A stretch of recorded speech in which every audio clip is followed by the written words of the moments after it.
Hörmətli izləyicilər, kanala abunə olub like etməyi unutmayın. Günün xəbərləri təqdim edir. Cənubi Afrika Respublikasından olan vaiz Joshua Mxakela dünyanın sonunun yeni tarixini proqnozlaşdırıb. Telegraf xəbər verir ki, bu barədə Ete South African nəşri məlumat yayıb. Onun sözlərinə görə İsa Məsih ona görünüb və ikinci gəlişin Yəhudilərin Roş Haşana bayramı zamanı sentyabrın 23 və 24-də baş tutacağını bildirib. Vəd edilən apokalipsis baş tutmadı, lakin Mxakela öz sözlərindən imtina etmir. O hələ də hesab edir ki, bu baş verəcək, sadəcə tarixin şərhində səhv olub.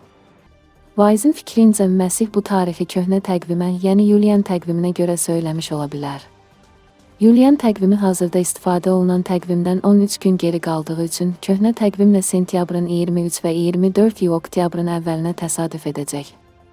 Həqiqi Roş Haşana bayramı oktyabrın 7 və 8 olacaq. Mən bundan 1 milyard faiz əminəm, Mxakela bildirib.